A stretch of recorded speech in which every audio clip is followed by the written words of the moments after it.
Vamos a ver el teorema de no clonado. Las mediciones cuánticas son típicamente destructivas, en el sentido de que cuando uno mide altera el estado del sistema observado.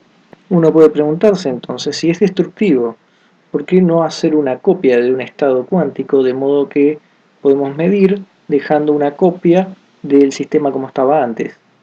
Y eso es lo que no se va a poder hacer. No se puede armar un aparato que clone sistemas o estados, mejor dicho. Y si esto fuera posible, uno podría mandar mensajes a la velocidad de la luz, o más rápido que la velocidad de la luz, utilizando el experimento de desigualdad de Bell, el EPR que utilizamos antes. Entonces podemos pensar que tenemos un operador del detector del positrón, acá, y quiere mandarle un mensaje al operador del detector del electrón. Entonces, el mensaje que va a mandar va a ser decir sí o decir no. Esos son los únicos dos casos. Si el mensaje es sí, entonces quien va a enviar va a medir SZ del positrón, o sea, la componente Z del spin. Sin importar qué resultado le da, lo único que importa es que haya hecho la medición. Esto significa que ahora el electrón está tanto en estado hacia arriba o en hacia abajo. El que recibe lo que hace es hacer 1.000.000 de clones, por ejemplo, del electrón y mide SZ en cada uno de ellos. Si en todas las mediciones de estos electrones siempre tenemos la misma respuesta, ya sea hacia arriba o hacia abajo, tenemos la certeza entonces de que la medición ya se había hecho y por lo tanto sabe que el mensaje es sí, porque medir había sido que sea un sí. Como aparecieron todas las copias, hizo la medición y todas daban iguales, eso significa que del otro lado le están pasando el mensaje de sí. Si en cambio la mitad daban spin hacia arriba y la otra mitad spin hacia abajo, entonces no había habido una medición y por lo tanto el mensaje es no. De esa forma sí pudimos aprovechar clonar para hacer un mensaje en principio más rápido que la velocidad de la luz. Pero como dijimos, eso no va a ser posible. Uno no puede hacer una copiadora de estados.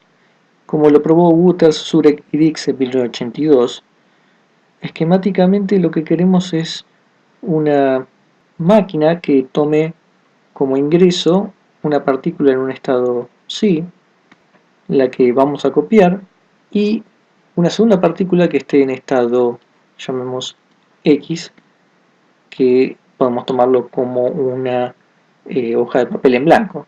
Y entonces que nos devuelva dos partículas en un estado que sea psi, psi. Supongamos que tenemos una máquina entonces que logró copiar entonces el psi1, de modo que obtenemos psi1, psi1, y que también funciona para otro estado que llamamos psi2, de modo que obtenemos psi2 y psi2. Entonces, psi1 y psi2 podría ser, por ejemplo, spin arriba y spin hacia abajo. Psi1 que sea spin hacia arriba y psi2 spin hacia abajo. Si tomamos, por ejemplo, que sea un electrón. Pero ¿qué ocurre cuando ponemos un estado que sea combinación lineal de psi1 y de psi2? Que este lo llamamos psi.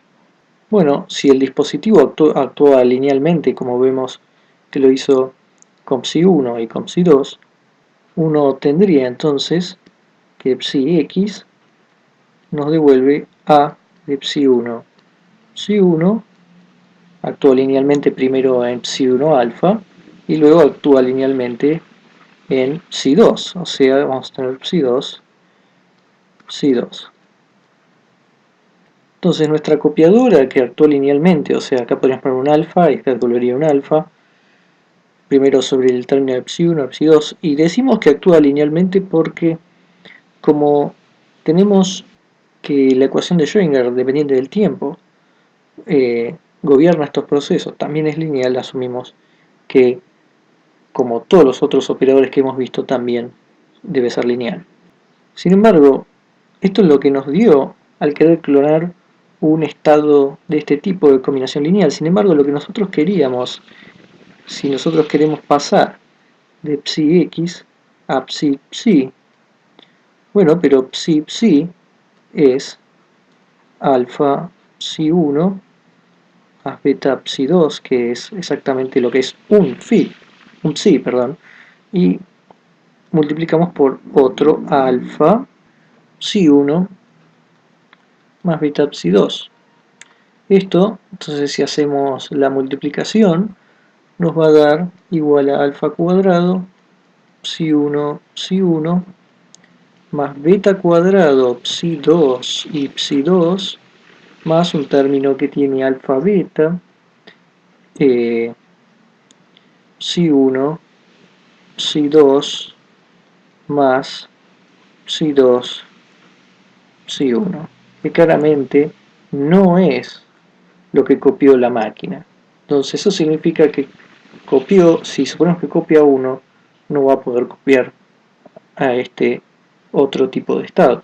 Entonces uno va a poder hacer una máquina que clone los electrones que están espina hacia arriba y espina hacia abajo en una dirección, pero va a fallar para cualquier otra combinación lineal. Es como si uno tuviera una fotocopiadora que solo copia líneas verticales perfectamente, o que también copie las líneas horizontales, pero que no pueda copiar o distorsione todas las líneas diagonales, porque algo nos da la copiadora, pero no es justamente una copia, nos da esto que es distinto a lo que esperábamos si copiaba el estado.